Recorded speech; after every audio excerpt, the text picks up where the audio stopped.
안녕하세요. 오늘은 저번에 읽었던 죽고 싶지만 떡볶이는 먹고 싶어를 마저 읽어보겠습니다.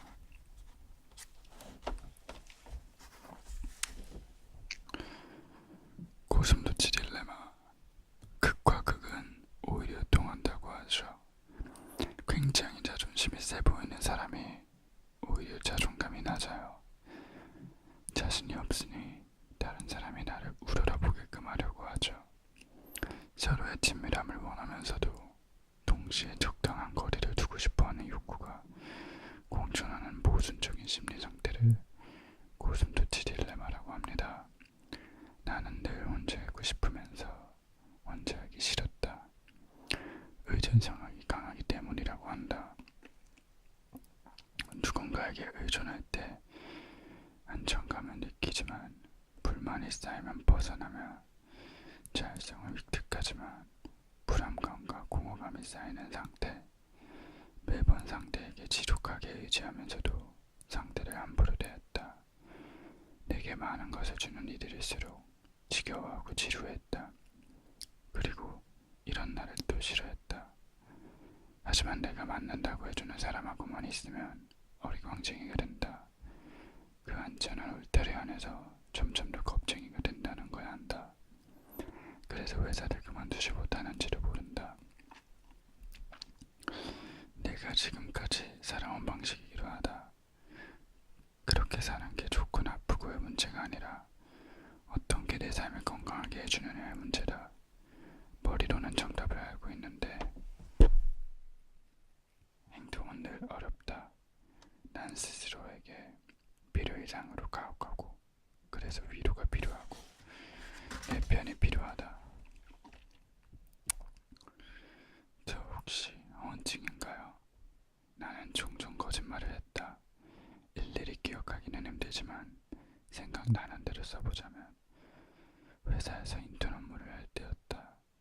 과장님과 점심을 먹으러 가던 중에 자연스럽게 해외여행 이야기가 나왔고 과장님은 나에게 어느 나라에 가보았냐고 물었다. 나는 그 당시 해외여행을 가본 적이 없었고 그 사실이 부끄러웠다. 그래서 일본에 갔었다고 거짓말을 했다. 밥을 먹는 내내 과장님은 일본 여행에 대해서 부를까봐 겁났던 기억이 있다. 나는 감정에 입을 잘했고 공감도 잘하고 또 공감을 잘해줘야 한다는 강박까지 있어서 상대가 나에게 어떤 이야기를 털어놓으면 나도 그런 적이 있다고 거짓말을 한다고 한다. 웃기고 싶고 관심받고 싶을 때면 또 거짓말을 하고 동시에 스스로를 자책하고 거절한 거짓말이 아니라 일상 속의 자잘한 거짓말이기에 들킬 염려도 없었고 그래서 크기는 작을지라도 횟수는 늘어만 갔다. 죄책감 때문에 아주 사소한 일도 거짓말하지 말아야겠다고 다짐했는데 이번엔 술했지 친구에게 거짓말을 했다. 그 거짓말은 너무 수치스러워서 차마 입에 올릴 수 없다.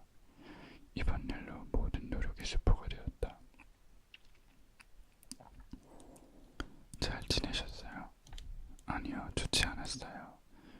목요일까진 중환자였다가 금요일과 토요일은 좀 괜찮아졌어요.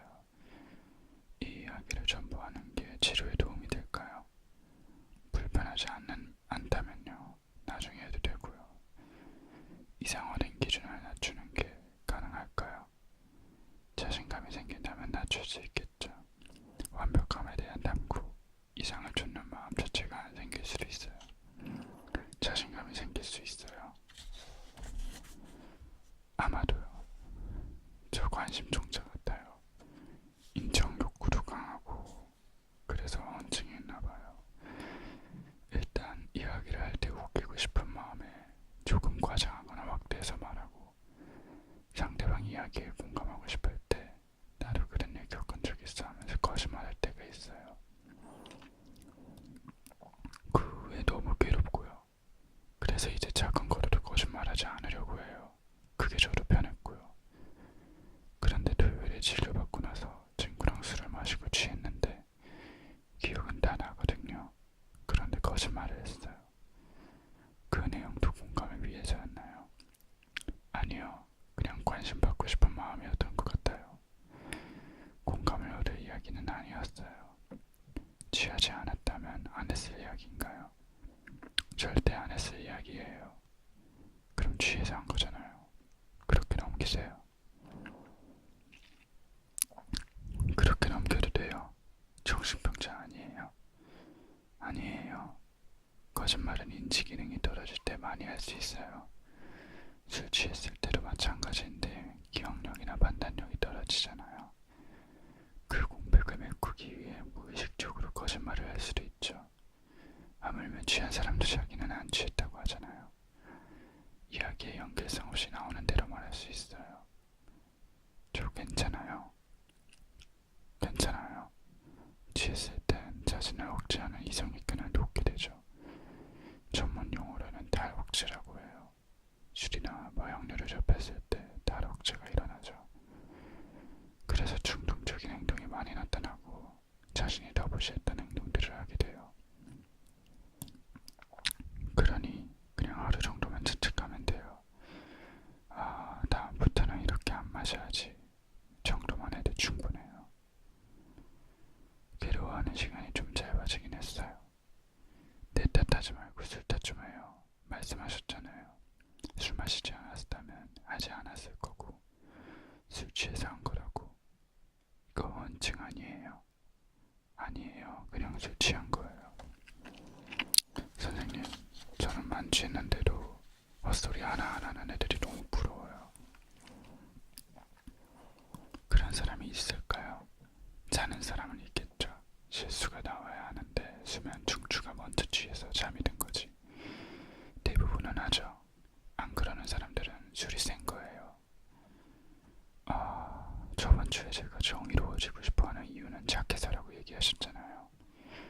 그게 아니라 제가 정의롭지 않은 사람이라 정의로워지고 싶어하는 것 같아요. 자신이 정의롭지 않은 사람이라고 이미 규정해버린 거죠. 그게 무엇이든 기준선이 높으면 지금 나의 상태를 굉장히 부정적으로 보고 있다는 증거가 될 수 있어요. 자신을 개선해 나가야 하는 사람처럼 보는 거죠. 지금도 마찬가지예요. 술을 취하려고 마시는 건데 안 취하는 사람을 부러워한단 말이에요. 이렇게 얘기하니 너무 간단해 보이네요. 그리고 이번 주에 회사를 그만두고 싶었어요. 많은 것들이 스트레스였고 수요일엔 동료들과 술을 마셨는데 다른 사람들이 보기엔 지금 제가 편한 위치에 있고 팀장님도 좋거든요. 그 친구들은 힘든 상황이고요. 그래서 친구들의 이야기를 들어주는 상황이 된 거예요. 그런데 저도 힘들거든요. 저도 힘든데 다른 사람 이야기만 들어주고 있는 거죠. 회사 밖 친구들도 회사 동료들도 다른 사람이 더 힘들다고 생각하는 것 같고요. 갑자기 억울한 기분이 들었어요. 화난 걸 참았네요. 어떻게 더 드려야 될까요? 팀장님께 상담해볼까 고민했는데 그날 팀장님이 시키신 일을 못하고 끙끙 앓다가 오후에 어떻게 해야 할지 여쭈어봤거든요. 그런데 너무 명쾌하게 해결해 주셨어요. 그게 너무 감사하고 그래서 더 말씀을 못 드리겠는 거예요. 팀장님도 힘드시니까. 왜 그렇게 남이 힘든 걸 잘 알아요? 그러게요. 사실 모르지 않을까요? 힘들다고 좀 하세요. 뭐라고 해야 할지 모르겠어요. 다른 사람들 보면서 배우세요. 다른 사람들도 힘들다고 하니까 알잖아요. A씨는 안 힘든 사람한테도 더 힘들지? 라고 물어볼 것 같아요. 저 너무 착한 척하죠? 착해요. 착한 걸 어쩌겠어요. 착한 게 아니라 그냥 진짜 같아요. 다른 사람들보다는 내가 낫잖아 라고 생각하면서 자신이 힘들다는 말을 하지 못하게 만드는 거죠. 예를 들어 어딜 가도 저기 있는 사람들은 여기도 힘들으라고 이야기할 수 있어요. 하지만 지금은 저 친구도 힘든데 내가 몰랐구나 하며 자책하고 있는 거죠. 다른 사람의 감정 생각하는 거 좋아요. 관심 쓰는 거 좋죠. 하지만 제일 먼저 나를 점검했으면 좋겠어요. 내 기분을 먼저요. 친구들한테 말하는 것도 좋지만 같이 같이 일하는 내부 사람들에게도 나는 괜찮아가 아니라 나는 너와 비교하면 유체적으로 편할지 모르지만 여기도 힘들어 라는 걸 말하는 게 자신도 편하고 상대방도 편할 수 있어요. 회사 사람들한테는 이야기해 본 적이 없네요. 사실 그렇게 포커페이스도 아니에요. 감정을 잘 못 숨기거든요. 목요일엔 회사 그만두고 싶었을 땐 누가 봐도 화난 표정으로 있었어요. 그러면 사람들이 말을 잘 못 걸죠. 그냥 기분이 나쁜 줄 알았겠죠. 자신에 대해 알아야 해결할 수 있어요. 자신을 알고자 하지 않으면서 내가 왜 이러지? 라고만 생각하면 안 돼요. 저는 저를 잘 모르나요? 자신에 대한 관심이 떨어지지 않았을까 해요. 저는 매일 감정을 기록하는데요. 마치 제3자의 관점에서 쓴 것 같은 기록이에요. 힘들 땐 무조건 내가 제일 힘든 거예요. 그건 이기적인 게 아니에요. 예를 들어 어떤 조건이 좋다는가, 가기 전까지만 좋은 거예요. 직업이든 학교든 마찬가지죠. 합격하는 순간까지만 좋고 가고 나면 불만이 시작돼요. 처음부터 끝까지 난 여기가 너무 좋아 하는 게 가능할까요? 다른 사람들은 나를 부러워할지 몰라도 정작 나는 아닐 수 있어요. 그러니까 나는 왜 즐겁지 못한 거야 하며 나를 괴롭힐 필요는 없어요. 알겠어요. 수요일에 동료들과 놀아서 즐거웠는데 반쪽짜리 행복이었어요. 예를 들어 상대가 어제 우리 진짜 재밌었다라는 말이 안 나오면 반만 즐거운 거죠. 그 말이 나와야만 완전 즐거워져요. 실제로 지금 내 말 재미없니? 나 지금 너무 좋은데 너도 그래? 라는 말을 많이 해요. 타인을 배려하는 게 부정적인 건 아니죠. 그게 지나쳐서 눈치를 살피면 문제가 되는데 지금은 눈치를 살피는 행동이에요. 내일 잠들기까지 시간이 오래 걸렸는데 처방해 주신 약을 먹고 나서는 자연스럽게 졸렸어요. 요새도 자주 깼어요. 새벽 4시에 한 번, 5시에 한 번씩 깨요. 잘 때는 핸드폰을 멀리 두세요. 밤에 보나 아침에 보나 똑같잖아요. 일상에서 미룰 수 있는 건 밀어버리세요. 우선순위를 내가 정했으면 좋겠어요. 금요일 아침 약 먹기 전에는 불안하고 일에 손에 잡히지 않았어요. 약 먹으니까 나아졌고요. 오늘 아침에도 초조함이 느껴졌는데 11시쯤 약 먹으니까 괜찮아졌어요. 부작용일 수도 있어요. 밤에 먹는 반알짜리요. 아침 약 잘 드시면 돼요. 약 중독되는 거 아니에요. 약으로 중독을 만들지 않아요. 중독된 사람들도 여기 오는걸요.